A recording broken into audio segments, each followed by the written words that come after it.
इस टाइम मैं मौजूद हूँ उदा किशनगंज नगर परिषद में, जहाँ मेरे साथ मौजूद है यहाँ की डिप्टी चेयरमैन मिंकी कुमारी जी। उनसे मैं बात करूंगा। जिस तरीके से पिछले दिनों मैंने देखा न्यूज़ पे भी और डीएसपी के जांच से पता चला, जिस तरीके से कि आपके जो है पति जॉनसन दास पे जो है एफआईआर दर्ज कर गया, इसके पीछे का क्या कारण है और जांच में अभी तक क्या किया जा रहा है? अभी तक सीसीटीवी फुटेज की जांच नहीं हुई है। मैं मिंकी कुमारी हूँ, नगर परिषद उदा किशनगंज की उप मुख्य पार्षद।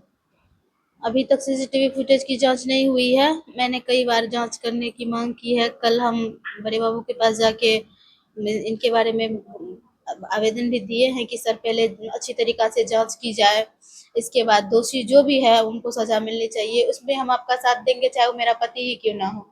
अगर वो दोषी है तो हम साथ देंगे। आपके मतलब आपके पति को फंसाया क्यों जा रहा है, इसके पीछे क्या कारण हो सकता है? मेरे पति को राजनीतिक के तहत फंसाया जा रहा है, क्योंकि उस दिन जिस 9 तारीख की घटना है, उस दिन मेरे पति पूरे दिन घर पे ही थे और मेरे पास इसका प्रूफ भी था, जो मेरे घर मेरे आवास पे सीसीटीवी फुटेज लगाया हुआ है। उस वक्त तो देख ले उसमें कि कब गए थे।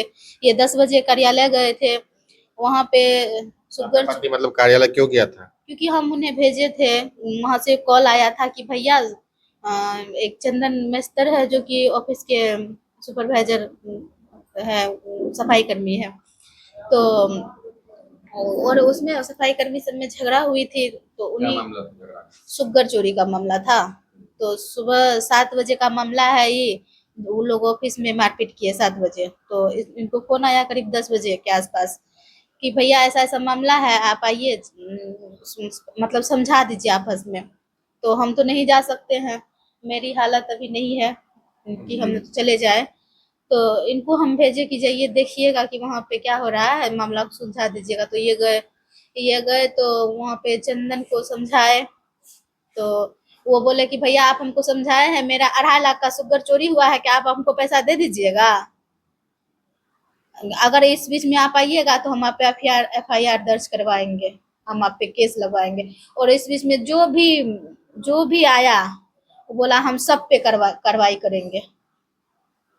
फिर उसके बाद जो है आपके पति जब वहां पे गए, क्या फैसला हुआ फिर? ये समझा बुझा दिए, वो अंदर में चैम्बर में बैठ के समझा बुझा दिए। तो बोले ठीक है भैया, हम आगे से ऐसा नहीं करेंगे, सब कुछ वहीं पे सॉर्ट आउट हो गया। फिर अचानक 16 तारीख को खबर आया कि जॉनसन दास पे केस हो गया है, 18 को। कैसे पता चला ये एफआईआर हुआ है? हमको पता चला क्योंकि हमको मेरे पति ही बोले कॉल करके डीएसपी साहब। कि हमें आज आज मेरे पे जो है ना एफआईआर कर दिया चंदन। कैसे पता चला सर? मैं अपने निजी काम से मधेपुरा गया था और जब कार्यालय पे डीएसपी साहब पहुंचे तो मुझे कार्यालय के कर्मी द्वारा फोन किया गया कि भैया डीएसपी साहब आए हैं और इस तरह की घटना कुछ हुई क्या। तो जब मैं पता लगाया तो पता चला कि 16 तारीख के डेट में ही मुझ पर एफआईआर हो गया, जो कि चंदन जो हमसे बात किया उसका कॉल रिकॉर्ड भी है, मैं आपको सुनाना चाहता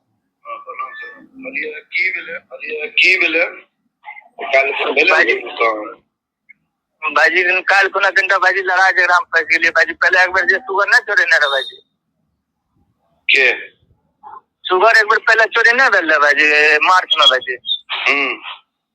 तो बाजी फिर हमरे दियाद रही बाजी, हम तो फिर 5 काल कोना चोरी ना लाग जा रहले बाजी, ओकरा बेचे ले तो काल कोना ओकरा धरा गेले बाजी। अभी तो काल धरे ले काल भाग गेले बाजी घर पर, तब अभी वो पकड़े ले बाजी, दोनों को अभी थाना में बाजी देना चाहिए पकड़ के बाजी। अभी झगड़ा एक मनोज छे बाजी, वो विनोद छे, वो कुंदन छे बाजी। पकड़ ले। हाँ बाजी, कल 5 टाँक न जा रहे पकड़ा गेले बाजी। पहलुका वाला जे चोरी भेल छे बाजी, अब वो यान चोरी के बाजी, तब नहीं कर दोबारा चोरी कर रहे बाजी। तो ओकरे पर अभी आवेदन दे रहल छी बाजी, अभी दोनों को पकड़ के थाना में देने छी वहाँ बाजी।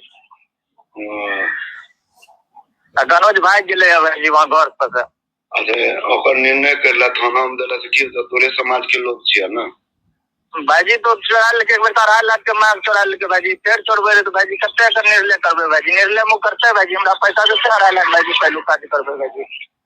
तो हम दे देबो तो की होते 2.5 लाख के तरह मिल जेते, तो ओकरा केस करबे बाजी। पता छ तोरार के मैटर छे, तोरार के अपना से देख ले आबै छी भाजी घरे पर में भाजी वो हमर वाला भेल ने शौचालय आ ना जेते भाजी आ करवा लेबै भाजी कल कोनो वह मैटर में फंस गेल भाजी हम फर्स्ट टाइम वह काम कर देबै भाजी ठीक है देख ला उसके बाद जब एफआईआर हुआ तो आप थाने में गए और जांच अभी तक कहाँ डीएसपी तक गई जांच? डीएसपी साहब अपने स्तर से जांच कर रहे हैं, लेकिन मुझे विश्वास नहीं है उस जांच पे, क्योंकि किस जनप्रतिनिधियों का दबाव है, विरोधियों का दबाव है कि किसी तरह झूठे केस में जॉनसन दास को जेल भेजा जाए, ताकि इसकी उपलब्धि जो बढ़ रही है आए दिन ये घटे और इसकी रफ्तार कम है। लेकिन मुझे जनता का प्यार और आशीर्वाद मेरा मनोबल को ऊंचा करता है। सत्य परेशान हो सकता है, पराजित नहीं हो सकता, ये आप ही लोग कहते हैं सत्य की खोज करने में आप लोगों का।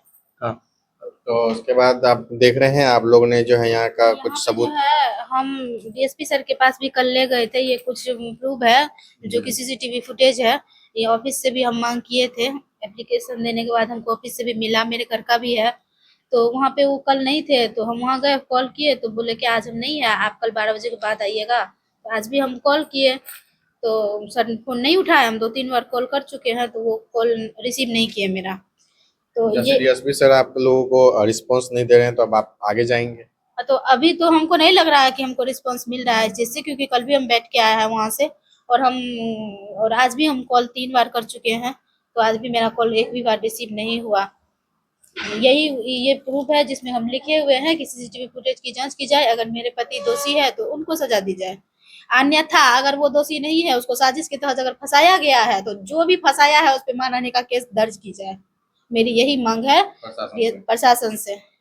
साफ साफ यही मांग है। और जिस तरीके से डीएसपी लोगों का चक्कर लगा रहे हैं ये लोग और डीएसपी सर रिस्पांस नहीं दे रहे हैं, तो हम चाहूंगा कि एक बार सर रिस्पांस दिया जाए, नहीं तो ये लोग आवेदन लेकर आगे भी जाएंगे, एसपी सर के पास जाएंगे और भी कई सारे डीआईजी लोग हैं यहाँ पर, काफी सारे लोग हैं, उनके पास भी ये लोग जाएंगे। जिला मधेपुरा से रंजन जायसवाल की रिपोर्ट हुआ था। सर और क्या नाम है आपका? मेरा नाम रजनीश कुमार गुप्ता उर्फ मधु है। अपने निजी काम से 9 तारीख को हम नगर परिषद गए हुए थे 11 बजे के लगभग। तो वहाँ पे फिर अपने काम से गए थे, लगभग काम मेरा नहीं हुआ है। हम 1:30 बजे दिन तक वहाँ पे रुके हुए थे, ऑफिस के बाहर ही और पार्क में ही घूमते रहे। काम मेरा नहीं हुआ, तो उसके बाद हम जॉनसन के घर पे आए। क्या काम सोचे मेरा जॉनसन के थ्रू हो जाए, यहाँ पे भी हम आधा घंटा वेट किए। फिर इसके बाद हम अपने गोदाम पे चले गए। गुदरी चौक से जस्ट पूरब मेरा गोदाम है पोखर के पास, और वहीं पे हम गोदाम पे ही मतलब टाइम अपना रहे शाम तक। उसके बाद फिर अपना घर में हम जाकर अपना खाना पीना खा के सो गया। हमको 18 तारीख को जानकारी होता है कि मेरा भी नाम एफआईआर में है, जो कि हमको जॉनसन के ही माध्यम से जानकारी हुआ। ठीक, बताइए आगे बताइए। प्रशासन से एक ही अनुरोध है कि आप हमारे जो रास्ता है, लोनिया चौक के पास भी कैमरा लगा हुआ है, गुदरी चौक के भी पास कैमरा लगा हुआ है, थाना चौक के पास भी कैमरा लगा हुआ है। प्रशासन से अनुरोध है जमुनिया जाने वाले जो भी रास्ता है सभी पे कैमरा लगा हुआ है, उन पे जांच किया जाए। और सर हमारा 1:30 बजे तक का नगर परिषद का फुटेज आएगा, आधा घंटा फिर जॉनसन के घर पे आएगा। उसके बाद जो भी सर टाइम है अपने गोदाम पे रहे हैं। और सर जॉनसन अपने घर पे है, चंदन अपने यहाँ पे घर पे है, तो फिर मधु कहाँ से आ गया घटनास्थल पे? सर कैमरा जॉनसन का रात का 10 बजे तक का घर का कैमरा यहीं पे चालू है, और जॉनसन और चंदन उस दिन कहीं नहीं गया 2 बजे के बाद, जब हम भी आए थे यहाँ तक। फिर जॉनसन और चंदन यहाँ पे है तो फिर मधु कैसे जा सकता है घटनास्थल पे है? क्योंकि हमारे चाचा जी षड्यंत्र में है और हमारे कुछ बड़े भाई हैं, क्योंकि हमको जानकारी भी हो चुका है। मतलब राजनीतिक जी, हमारे चाचा जी और हमारे बड़े भैया है कुछ गाँव के ही, जिसका आगे हम बहुत ज़्यादा रिस्पेक्ट करते थे। उनके चुनाव में हम बढ़ चढ़ के हिस्सा लिए हुए हैं, इस वजह से भी हो सकता है। कुमार है। क्या हुआ तो 9 तारीख को? 9 तारीख को सर जैसे कि हमको पता चला कि हम 11 साढ़े 11 बजे के आसपास हम निजी कारण से जॉनसन जी के डेरा पे आए हुए थे। तो फिर अचानक 18 तारीख को पता चला कि आप पे केस हो चुका है। तो पता किए और सबसे कि क्या हुआ है इसमें, तो पता चला कि जिस दिन 9 तारीख को लड़ाई हुआ था वो सब आपस में लड़ाई किए हुए थे। तो उसके मैटर से कि आप जो है 3200 रुपया नहर पे आप मधु जॉनसन तीनों जाके आप छीन लिए थे, जो कि 11 बजे से लेके और यहीं पे सीसीटीवी कैमरा भी लगा हुआ है। यहाँ से 10 बजे रात तक हम सब यहीं बैठे हुए हैं कि जिसके लिए जॉनसन जी लड़ गए थे कि नहीं वो लड़का चंदन कुमार मेहतर जो है वो काम करे इसमें ऑफिस में, वो लड़का एकाएक इस पे आरोप लगा दिया। हम सभी चिंतित थे कि ऐसा कैसे हो सकता है। तो कुछ दिन पहले वसूली कर रहा था वो दुर्गा स्थान के आसपास, वो किसी महिला का जो सब्जी और बेचती है उसे तोड़ दिया था उसका तराजू। उसके विषय में बोले थे कि चंदन ये गलत बात है, तो उसने बताया था कि आपको तो पता चल जाएगा, आप स्थिर रहिए, देख लीजिए आपको किस केस में हम फंसाएंगे। इसी वजह से बुझाता है कि वो हमें इस साजिश में डाला गया है। और जहाँ तक कि सीसीटीवी कैमरा बैंक चौक पे लगा हुआ है, फलौज चौक पे, चौसा चौक पे, सारा जगह लगा हुआ है। उस कैमरा में हम सब देख लीजिए कि कब क्रॉस किए हुए हैं। वो टाइम बता रहे हैं कि 11 बजे के बाद, कुछ देर के बाद ही। वहाँ से आप देख लीजिए कि हम यहाँ 10 साढ़े 10 बजे के आसपास आए हुए थे, तो हम यहाँ से कब निकल गए या उस पर कब हम जाके छीने और गाली दिए। और सीसीटीवी कैमरा में हम कहीं भी नहीं आएंगे। वो सिर्फ एक साजिश था जो वो फंसाए हुए हैं किसी के कहने पे, या उसका आपस में कुछ और सब मामला होगा। धन्यवाद। 9 तारीख को मामला यही हुआ था। हम जब ऑफिस पहुंचे तो ये लोग आपस में लड़ाई कर रहा था। ठीक, जब लड़ाई कर रहा था तो हम वहाँ पे लड़ाई नहीं देखे। ठीक, ऑफिस में निकल गया बाहर निकलने के बाद हम थाना गेट पे देखे तो हम अपना चले गए। जब हम चले गए ऑफिस तो वहाँ एक आदमी फंसा हुआ था, गनोज मेहतर। गनोज जब फसल था तो हमको सुपरवाइजर ने बोला कि इसको अपना सीएनजी से पहुंचा दो। सीएनजी से जब पहुंचाए तो वो हमको धमकी देने लगा कि हमको मारा, तुमको मारेंगे, पीटेंगे, सीएनजी है, तुमको चलो सीएनजी लेके स्टैंड में। ठीक, पूरा धमकी दे रहा था कि हम तुमको शुगर चोरी में, हरी चोरी में फंसा देंगे, जबकि हम लोग निर्दोष आदमी हैं। ठीक है, यही बात है। तो हम जनसन भैया को ये चीज़ हम उसको दिए, सूचना दिए तो वो आया, वो बोलता कि हम पूछते हैं। जब पूछा तो पूछने के बाद उसको पूरा तुम ऐसे खोल के, चप्पल खोल के मारा, तो ऐसे किया, वैसे किया, पूरे किया। पूरे विवाद हो गया। तो सबको हम बोल दिए, हम बोले ठीक है, हम तुम जो है ना, तुमको हम फंसाएंगे। अब हाँ, यही मामला था, मगर हमको तो अभी तक फंसाया नहीं हुआ।